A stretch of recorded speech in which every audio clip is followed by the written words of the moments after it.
मान लो आपको बोला जाए वही आपके 3 सर्किट आपको दे दिए गए,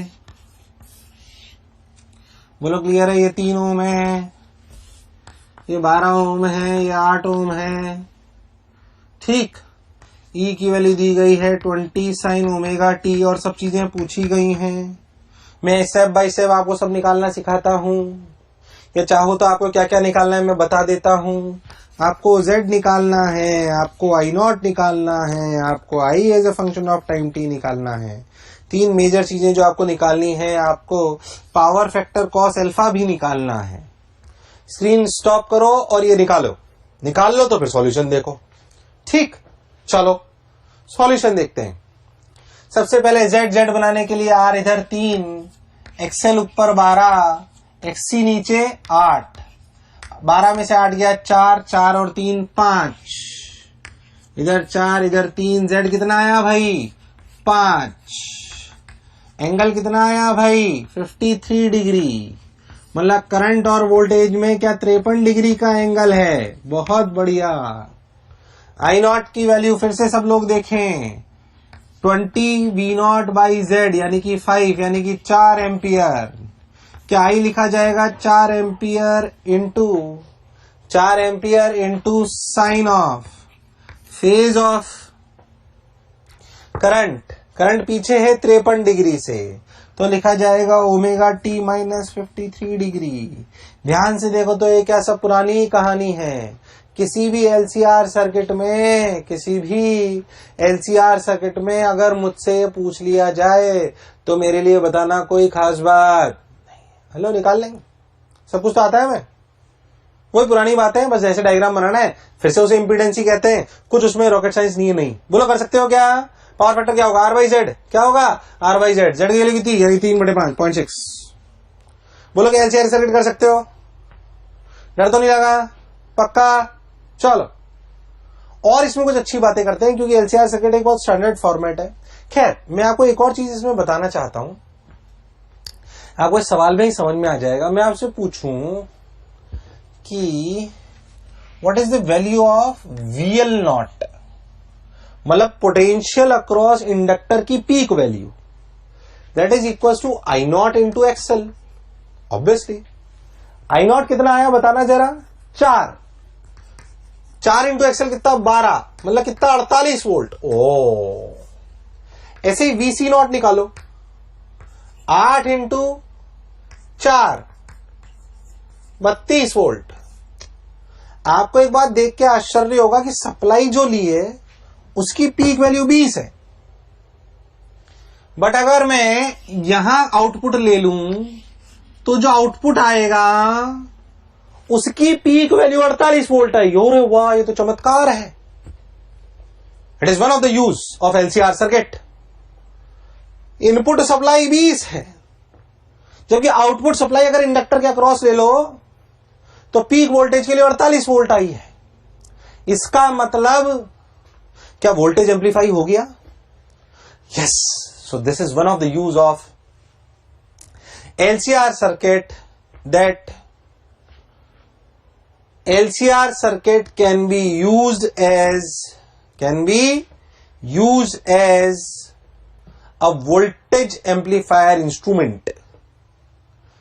LCR circuit can be used as voltage amplifier circuit. कैसा सर्किट? Voltage amplifier circuit.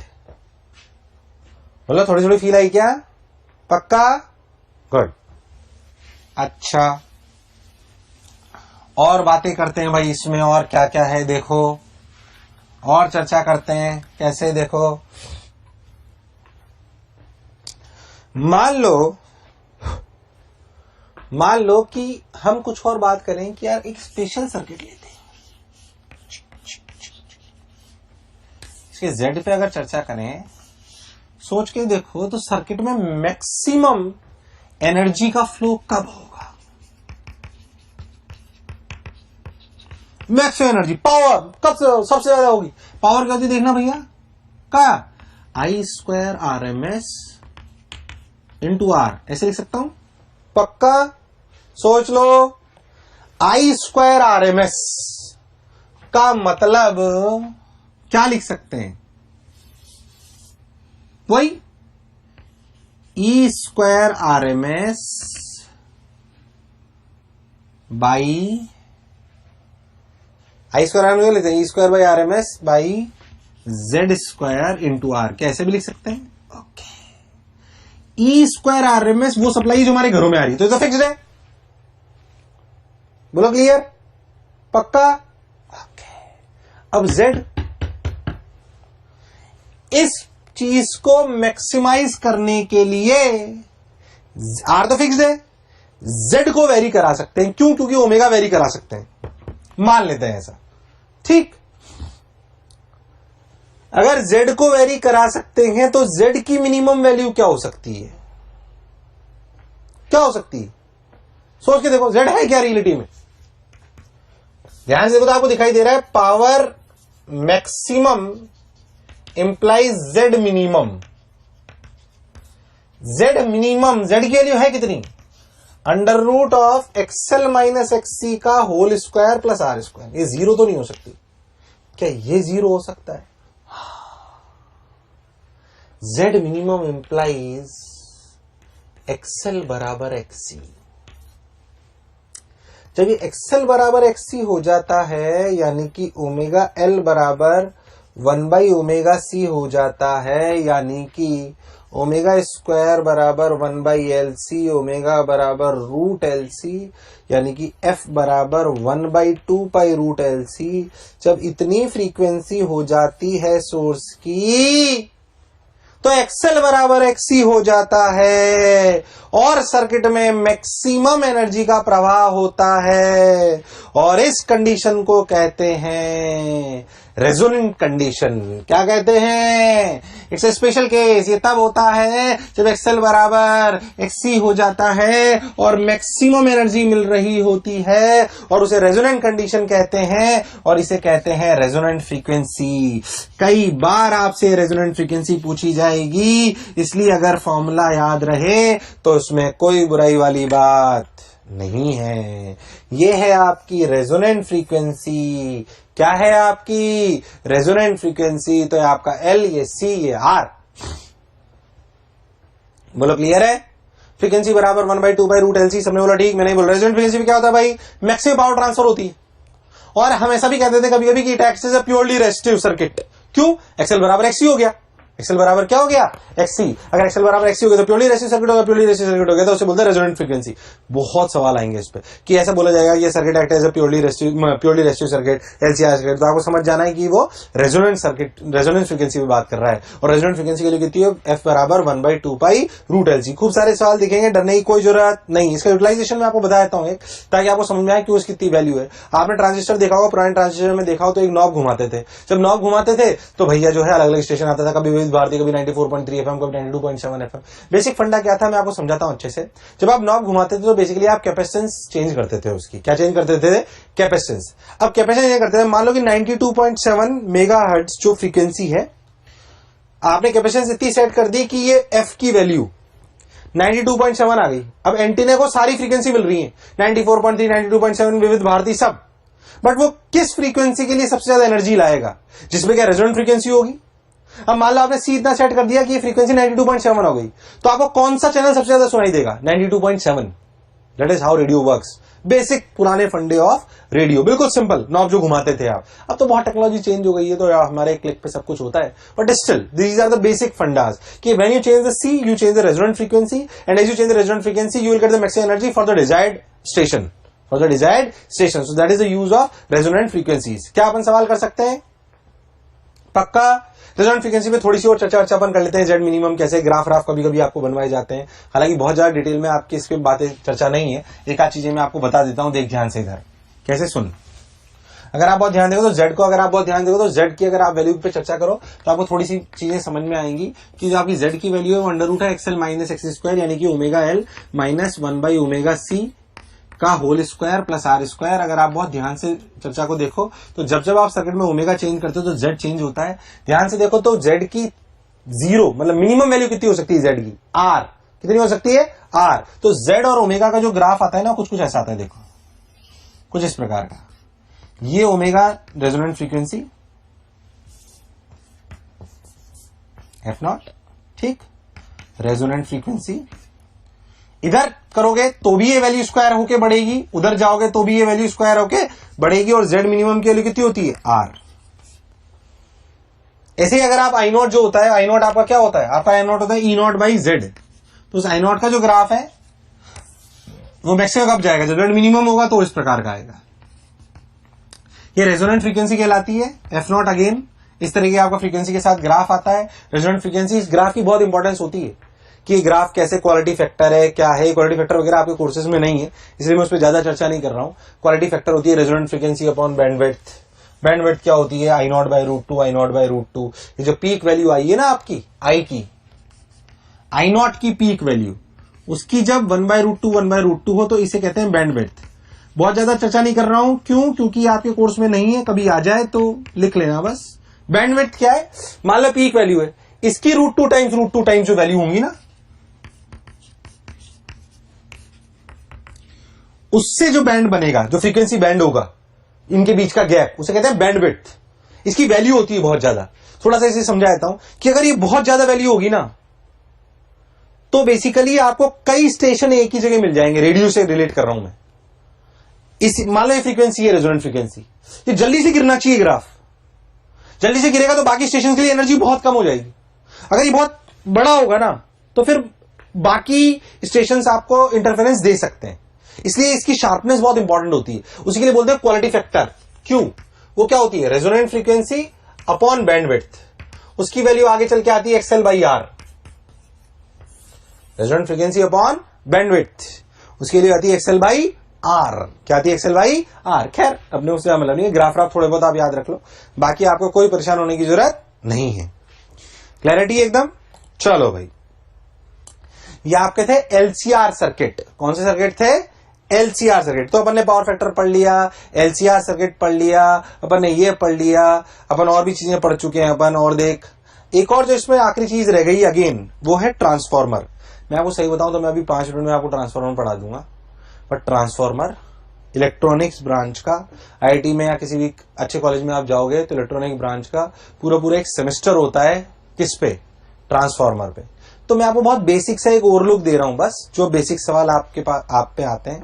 बाकी कोई डिटेल बहुत ज्यादा नहीं है आपके कोर्सेज में, इसलिए कुछ अपने ट्रांसफॉर्मर्स पे बेसिक चीजें आती है। जो मैं आपको पढ़ा रहा हूं इसमें रियलिटी में, अगर आप IIT दिल्ली जाओ तो आपके बहुत सारे ब्रांचेस इसी पे बेस्ड, इलेक्ट्रॉनिक्स एंड कम्युनिकेशन, तो बहुत डिटेल में है ये सब।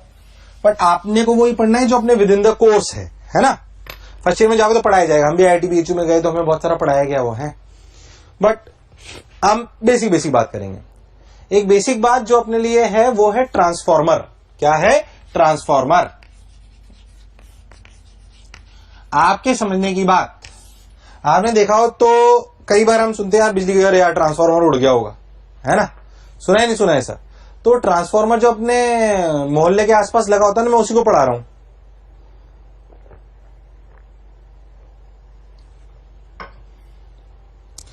आप ऐसा समझो कि जो ट्रांसफॉर्मर है, क्या है, ट्रांसफॉर्मर। जैसे मान लो कि कोटा थर्मल पावर स्टेशन है, वहां बिजली जनरेट हुई। अब जो बिजली जनरेट हुई उसको डायरेक्ट अगर वायरों में भेज दिया तो करंट बहुत ज्यादा है, तो I²RT से बहुत ज्यादा एनर्जी का लॉस होता है। तो हम चाहते हैं उसका करंट कम कर दें और घरों तक पहुंचाए। पर जब घरों तक पहुंचाए तो करंट चाहिए, तो फिर घर के पास ऐसी एक चीज होनी चाहिए जो वापस करंट को बढ़ा दे। बेसिकली ऐसा समझो कि जहां पे इलेक्ट्रिसिटी जनरेट होती है, वहां पे हमें ऐसे ट्रांसफॉर्मर, ऐसी चीज चाहिए होती है जो करंट घटा दे, तो एनर्जी लॉस कम हो जाएगा जब ट्रांसफर होगा करंट। फिर घर जब आ जाए तो करंट बढ़ा दे। ये काम कौन करता है, ट्रांसफॉर्मर। कौन करता है, ट्रांसफॉर्मर। आप इतनी सी बेसिक सी बात समझो। पहली बात, ट्रांसफॉर्मर का बेसिक काम है एनर्जी के पोटेंशियल और करंट पोटेंशियल को अप और डाउन करना। क्या करना, अप और डाउन। और इनकी एफिशिएंसी अब जो ट्रांसफॉर्मर बन चुके हैं 99% तक आ चुकी है, इसलिए काफी इफेक्टिव चीजें हैं हमारे लिए, बहुत अच्छी चीजें हैं। Basic working of transformer, how it works. इसमें कोयल टाइप स्ट्रक्चर होता है ऐसा, उसमें ऐसे लूप्स बने हुए होते हैं। क्लियर? इसे बोलते हैं प्राइमरी कॉइल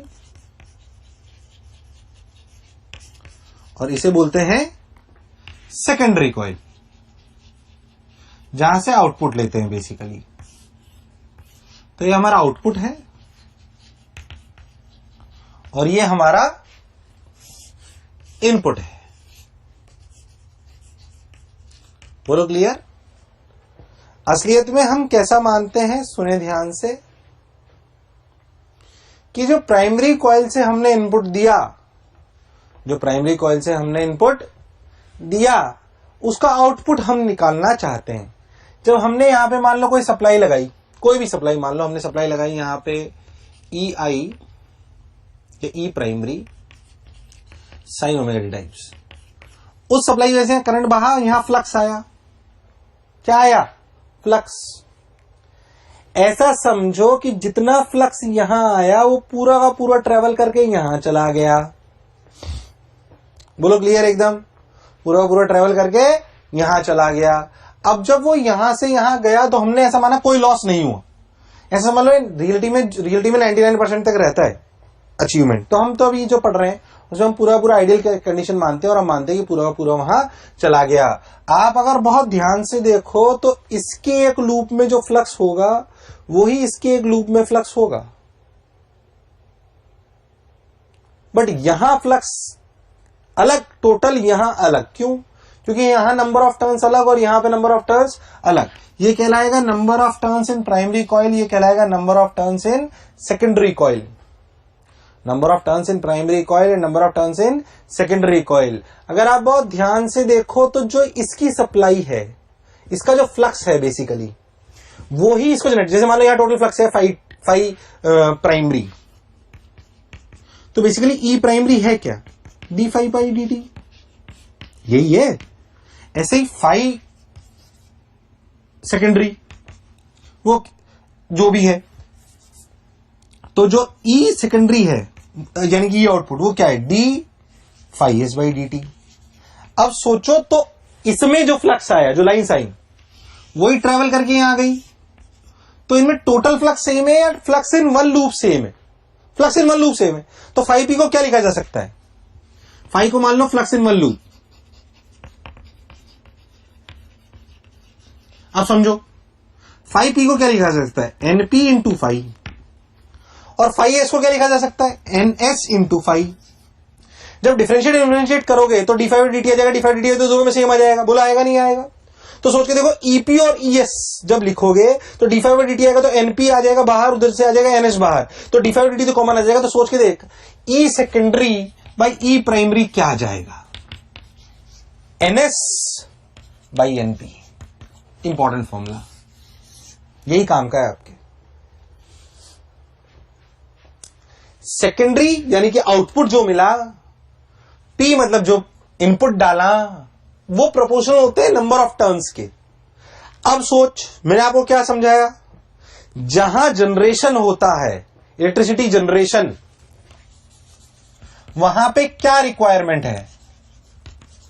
करंट कम करो यानी कि वोल्टेज बढ़ाओ। ऐसा क्यों?